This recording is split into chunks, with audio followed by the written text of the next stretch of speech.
Hello guys, magandang gabi. It's me again, Kamutika TV.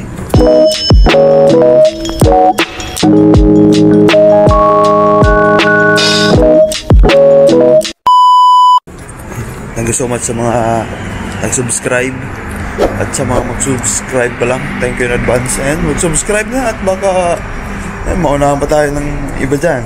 Dapat lagi tayo nauna.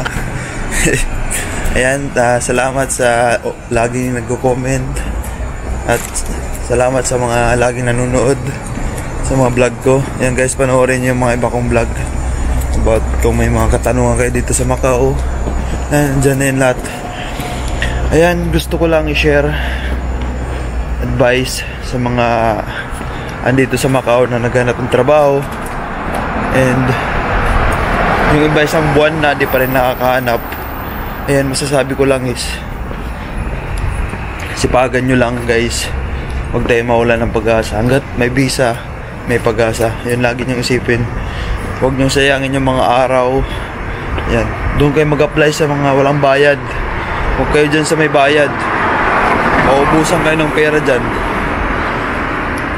Yan, mga nire-refer kong agency. Punta nyo yun. Sa mga babae guys, kung gusto nyo sa bahay, yan, punta nyo dyan yung mga upload ko na pwede sa babae. Yan. Huwag kayo dyan mag-apply sa mga agency. Huwag kayo dyan focus. Punta kayo sa mga resto, magpasa kayo doon. Yan, pasa sa mga resto, sa lalaki. Then sa mga may mga building dyan na may mga establishment doon, magpasa din kayo. Tanong-tanong kayo dyan sa mga lilit na tindahan. Kaya mahiya.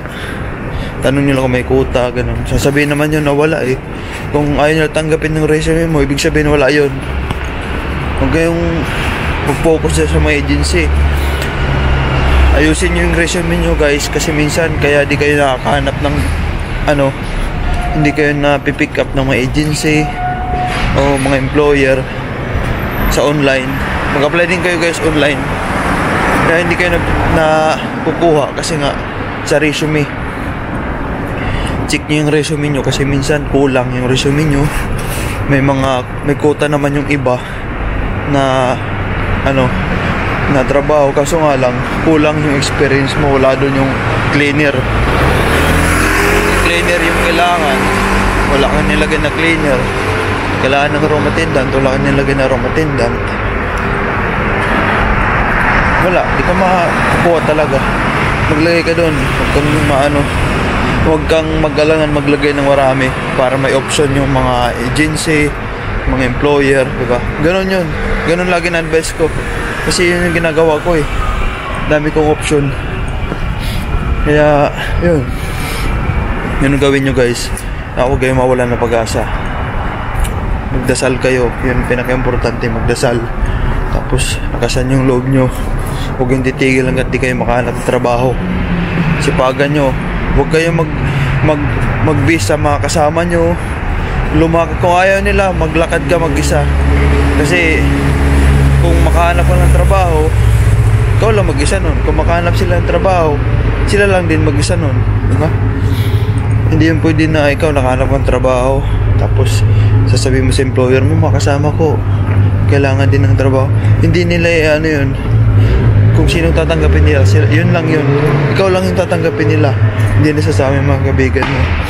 Kaya kung ayaw nila maghanap, kung ayaw nila umalis sa araw na yun, at ikaw gusto mo, lumabas ka. Huwag kang titigil. Kasi kung tatamad-tamad ka, magbibis ka lang sa mga kasama mo, kung ayaw nila lumabas, tapos hindi ka rin lalabas, wala mangyayari sa'yo. Ganun. Dapat ka, lagi kang positive. Huwag kang mag-isip ng negative. Sundin mo yung sarili mo. Mas maganda nga ikaw lang mag-apply. Kasi mapupuntahan mo lahat ng mga agency.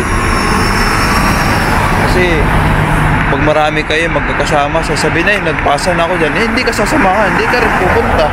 Diba, ikaw hindi ka pa nakapagpasa. Kung nangyayari niyan, wala, di ka makakapagpasa doon. Kaya mas maganda solo. Diba? Yung employer, pag nagpasa ka doon, no choice, ikaw kukuhain pag kailangan nila ng tao. Kung marami kayo, mamimili pa yon, baka ikaw di ka pa makuha nun. Kaya mas maganda mag-isa ka lang. Yung advice ko, mas maganda mag-isa. Yan, yung laging sinasabi ko na huwag mawala ng pag-asa. Yan. Lakasan nyo lang loob nyo, kasi ganun talaga, sumugal tayo. Mahirap talaga may mag-apply dito sa Macau guys. Sa dami nang naghahanap ng trabaho dito. Dami nag-a-apply. Dami naghahanap ng trabaho dito sa Macau guys. Ang hirap. Kaya dami mong kalaban, kompetensya, pakagalingan na lang ng paglagay ng experience sa resume. Yun ang labanan dito eh. Ganun.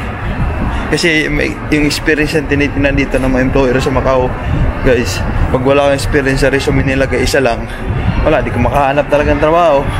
Maliban na kung may mag-repair sa'yo. Ganun. Pero kung walk-in ka lang, ikaw lang, wala, malabo yan. Ganun. Hirap maghanap trabaho dito sa Macau. Sa totoo lang, to be honest, yan talaga yung totoo. Mahirap maghanap ng trabaho dito sa Macau. Kala lang nila madali, pero ang hirap. Oo, totoo yan. Kaya pag wala talaga, di ka nakahanap, ibig sabihin hindi talaga para sa yung buwan na to. Hindi para talaga para sa iyo. Hindi pa nakatakda na magkaroon ng trabaho. Diba? Exit ka na lang muna sa Thailand. Kasi sa Thailand lang yung pinaka-safety. Pinaka-the best way na exitan. Hindi Pilipinas. Kasi sa Pilipinas guys, mahirapan ka makabalik dito. Thailand ka talaga. Mas maganda. Tsaka huwag ka titigil talaga na kung sakali nag-Thailand ka, pagbalik mo, hanap ka talaga. Huwag kang titigil talaga na hindi ka makahanap. Yun dapat yung goal mo. Huwag kang uuwi nang wala kang dalang trabaho. Huwag kang uuwi sa Pinas hanggat hindi ka nakatrabaho dito sa Macau. Yun lagi yung ano mo, goal mo sa buhay. Naumpisan mo, natapusin mo. Diba?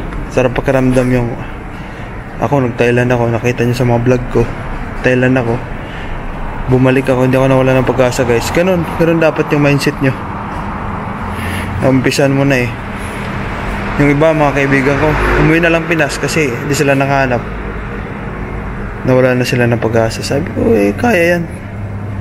Diba? Wala eh. Nawala na sila ng pag-asa. Sabi ko, di ako uwi hanggat wala akong dalang trabaho. Diba? Laban lang. Ganun dapat mindset. Yun lang guys yung may advice ko sa mga nawawala ng pag-asa. Stay strong and dasal lang. Love you guys. Bye bye. Sana nakatulong.